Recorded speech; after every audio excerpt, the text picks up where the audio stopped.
کھا کر اپنا ہاتھ بڑھایا، اور جو ہمارا آج کا مضمون ہے وہ یہ ہے کہ میں چاہتا ہوں کہ تم پاک صاف ہو جا، پاک صاف ہو جا۔ پاک کے کیا معنی ہے؟ غیر آلودہ، بے گناہ، معصوم، نکلا ہوا یا صاف۔ کوئی کہتا ہے کہ اے خدا، اے یسوع، اگر تو چاہے تو میں صاف ہو سکتا ہوں، میں گناہوں سے پاک ہو سکتا ہوں، میں بے گناہ ٹھہر سکتا ہوں۔ اور یسوع نے اسے کہا کہ میں چاہتا ہوں کہ تو بے گناہ ٹھہر جائے۔ اور خدا کا کلام بیان کرتا ہے کہ اس کا کوڑ اسی وقت اس کی زندگی سے جاتا رہا۔ آج مجھے اور آپ کو بھی اپنا کوڑ جو ہے یہ کیا کرنا ہے؟ صاف کرنا ہے۔ لیکن سوال پیدا ہوتا ہے کہ ہم یہ کیوں کریں؟ کیوں آج اس کوڑی کی طرح میرے لیے اور آپ کے لیے بھی لازم ہے کہ ہم پاک صاف ہو جائیں؟ خدا کے کلام کا ایک حوالہ پڑھیے گا ذرا میرے ساتھ، تھیسلونیکیوں کا پہلا خط اور اس کا 4واں باب اور اس کی 7ویں آیت کو کوئی بھی بلند آواز سے پڑھے۔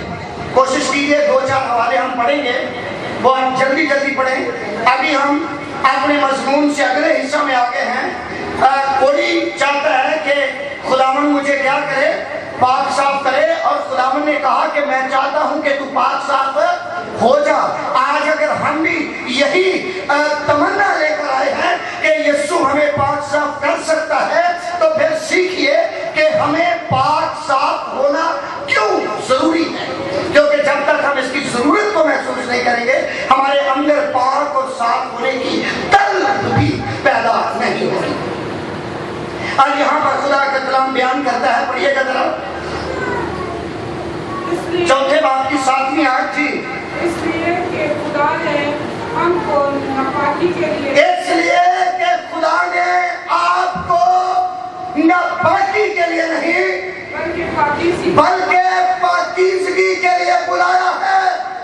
خدا نے آپ لوگوں کو، خدا نے مجھے، خدا نے ہم سب کو اپنے جلال کے لیے بلایا ہے، ناپاکی کے لیے نہیں بلکہ پاکیزگی کے لیے بلایا ہے۔ اور خدا کے معیار پر پورا اترنے کے لیے ضرور ہے کہ ہم بھی یسوع کے قدموں میں آئیں اور کہیں کہ اے خداوند ہمیں کیا کر؟ پاک صاف کر۔ کیونکہ اس نے ہمیں بلایا ہی اس لیے ہے کہ ہم کیا ہو جائیں؟ پاک صاف ہو جائیں۔ لیکن اس لیے کہ اس نے ہمیں ناپاکی کے لیے نہیں بلکہ پاکیزگی کے لیے بلایا ہے۔ اور اگر ہم ایک اور حوالہ دیکھیں، کرنتھس کے پہلے خط کے پہلے باب کی 2 آیت تو لکھا ہے، یہ خط خدا کی اس کلیسیا کے نام ہے جن کو خدا نے یسوع مسیح میں پاک کیا ہے۔ اس کا مطلب ہے کہ یسوع مسیح ہمیں پاک کرتا ہے اور ہمیں یسوع کے ساتھ رکھنے کے لیے پاکیزگی کی ضرورت ہے۔ اور ایک اور بڑی خوبصورت بات، اگر ہم عبرانیوں کا خط اور اس کے 12ویں باب کی 14ویں آیت کو پڑھیں تو خدا کے کلام میں لکھا ہے کہ سب کے ساتھ میل ملاپ رکھنے اور اس پاکیزگی کے طالب رہو۔ پہلی بات کیا ہے؟ سب کے ساتھ میل ملاپ رکھنے، اور دوسری بات کیا ہے؟ اس پاکیزگی کے طالب رہو۔ اس پاکیزگی سے کیا مراد ہے؟ وہ پاکیزگی جو خداوند یسوع کی معیار کے مطابق ہو۔ اس پاکیزگی کے طالب رہو جس کے بغیر کوئی خدا کو دیکھ نہیں سکتا۔ خدا کو دیکھنے کے لیے ہمیں پاکیزگی کی ضرورت ہے۔ رسول فرماتا ہے پاک بنو کیونکہ تمہارا بلانے والا پاک ہے۔ متی کی انجیل میں لکھا ہے مبارک ہیں وہ جو پاک دل ہیں کیونکہ وہ خدا کو دیکھیں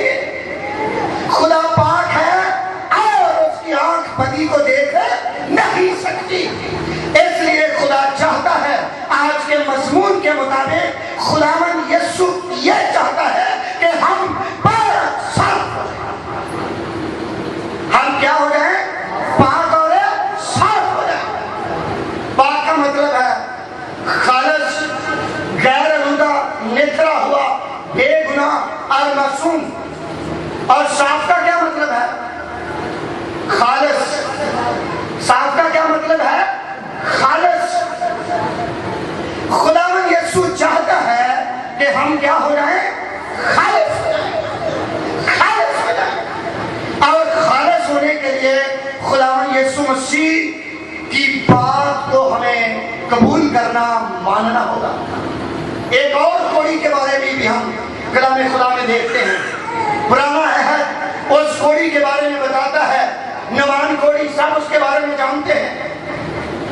جب ہم نمان کوڑی کی بات کرتے ہیں اور وہ مرد خدا کے پاس آیا، اور جیسے ہی وہ آیا، مرد خدا نے اپنے خادم کو حکم دیا کہ جا سے کہہ کہ یردن میں جا کر 7 گوتے مارے اور اس کا کوڑ جاتا رہے گا.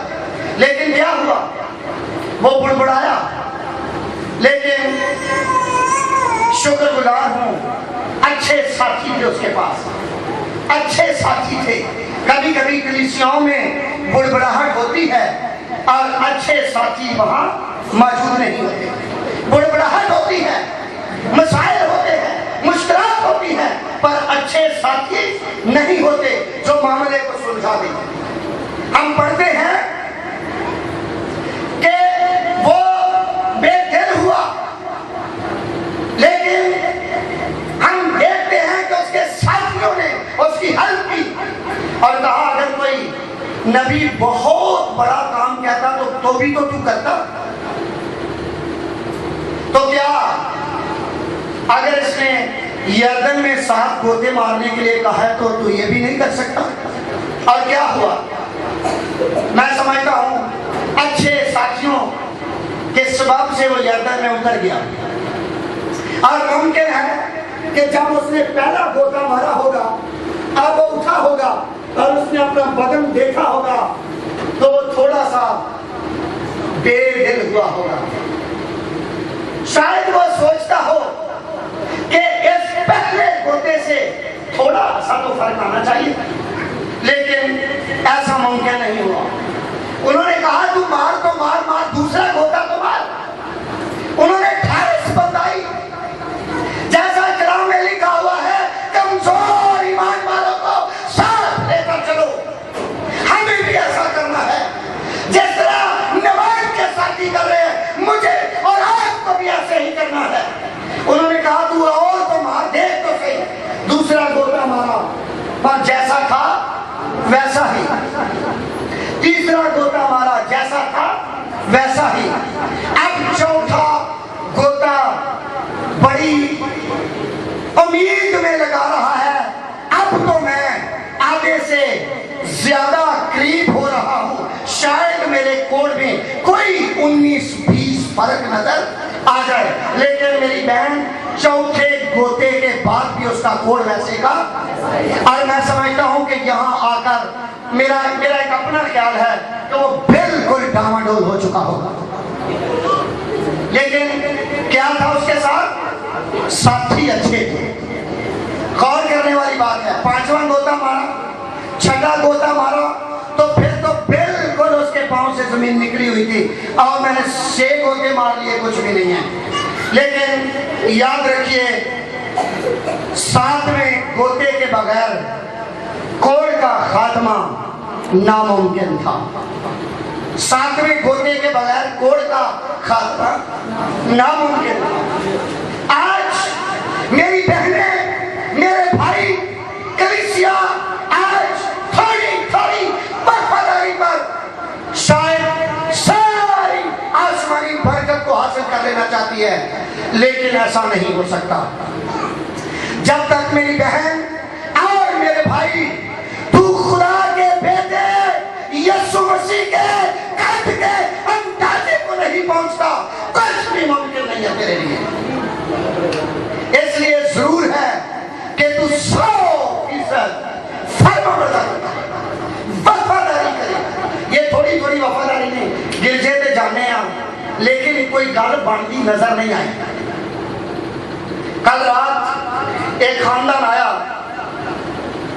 انہوں نے کہا 1.5 سال ہو گیا، ہمارا سارا کاروبار ختم ہو گیا ہے جو کچھ ہمارے پاس تھا ہم نے محمود آباد 21 لاکھ کا گھر بیچا, اپنے حصے کے پیسے بھی کھا کے ہم بیٹھ گئے ہیں, لیکن ہمارا ہاتھ دن ب دن سکڑ رہا ہے, ہم دن ب دن پیچھے کو جا رہے ہیں. تو میں نے کہا 1.5 سال میں آپ کو کوئی خدا کا خادم نہیں ملا؟ بولے نہیں, چرچ تو جاتے تھے, دعا تو ہم کرتے تھے, لیکن یاد رکھیے میرے بھائیوں اور میری بہنوں, مسیح معیار ہے, مسیحی معیار ہے, اس معیار سے نیچے کچھ نہیں ہے. پطرس کو آپ نے دیکھا جال ڈال ڈال ڈال ڈال, ساری رات جال ڈال ڈال کے تھک گیا, لیکن ہاتھ میں کچھ نہیں آیا.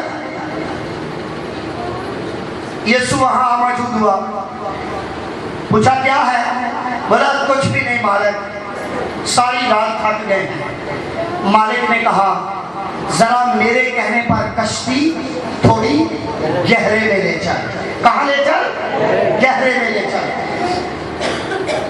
ہم چاہتے ہیں کہ ہم پاک صاف ہو جائیں, ہم چاہتے ہیں ہمارے مسائل حل ہو جائیں, ہم چاہتے ہیں ہماری مشکلات حل ہو جائیں, لیکن ہمارا ایمان کنارے کنارے پر ہی ہوتا ہے. لیکن یسوع چاہتا ہے کہ ہم تھوڑا گہرے میں چلے جائیں, گہرے میں چلے جائیں. اور جب ہم گہرے میں جائیں گے تو پھر جیسے جال مچھلیوں سے پھٹنے لگا, ویسے ہی آپ کے گھروں میں خدا کی برکت کی کثرت بھی ہوگی, روح کی برکتیں آپ کی زندگی میں ہوں گی. حزقیل رویا دیکھتا ہے اور خداوند نے اسے کہا کہ تو اس کے اندر جا سمندر کے.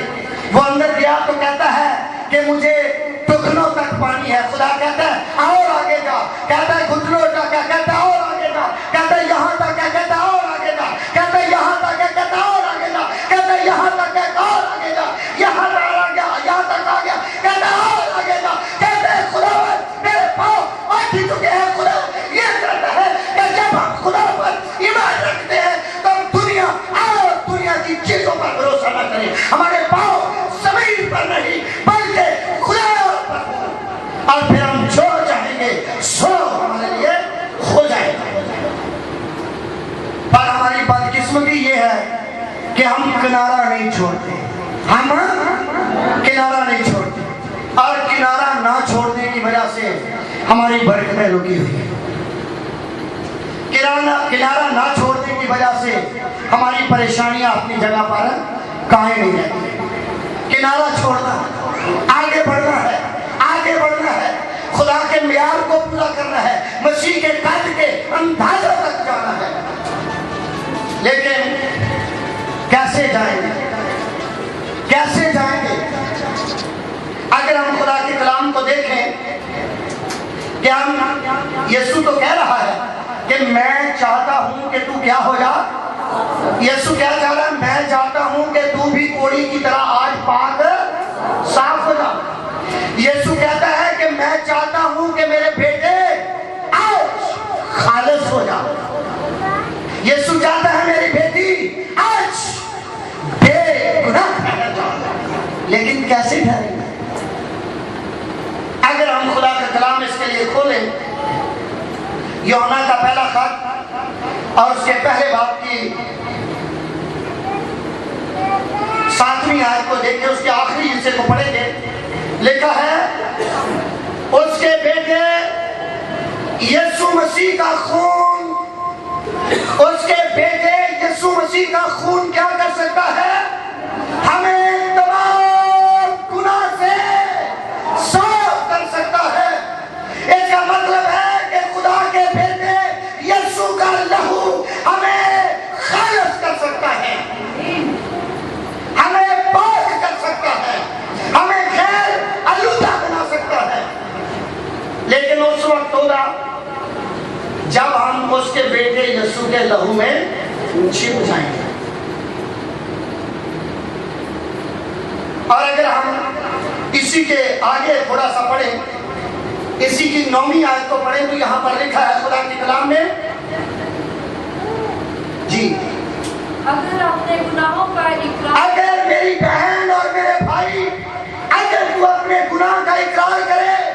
اگر میری بیٹی، میرے بھائی، میری بہن، اگر تو پاک ہونا چاہتا ہے، اگر تو صاف ہونا چاہتی ہے، تو اپنے گناہ کا اقرار کر. جی تو وہ ہمارے گناہوں کے معاف تو کرے وہ ہمارے گناہوں کے معاف کرنے اور ہمیں ساری ناراستی سے پاک کرنے میں سچا اور عادل ہے. Hallelujah, hallelujah, hallelujah, hallelujah. گناہ ہماری بیماریوں کا سبب ہے، گناہ ہماری پریشانیوں کا سبب ہے، گناہ ہماری مشکلات کا سبب ہے، گناہ پاکیزہ بننے کی راہ میں رکاوٹ ہے. یاد کیجئے گا، جب تک آدم بھاگے خدا میں تھا، جب تک آدم بھاگے خدا میں تھا، اسے کوئی مشقت کرنے کی ضرورت نہیں تھی، اسے کچھ کرنے کی ضرورت نہیں تھی. لیکن وہی باغ خدا کے اندر جب اس میں نافرمانی آئی تو وہ بجائے اس کے کہ پیسہ ہی رہتا، خدا کا کلام بیان کرتا ہے، خدا نے کہا کہ اب تو مشقت کی روٹی کھائے گا. وہیں پر مشقت صادر ہو گئی. گناہ ہماری مشقتوں کو بڑھاتا ہے، گناہ ہماری بیماریوں کو جنم دیتا ہے، گناہ پریشانیاں پیدا کرتا ہے، گناہ ہماری پاکیزگی کو خراب کرتا ہے، گناہ ہمیں آلودہ کرتا ہے، اور گناہ ہمارے لیے مصیبتیں پیدا کرتا ہے.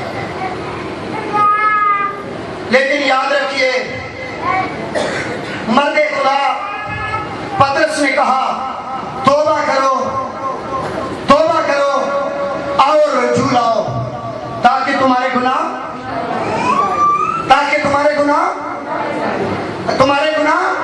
بھائی نہیں بول رہے، تمہارے گناہ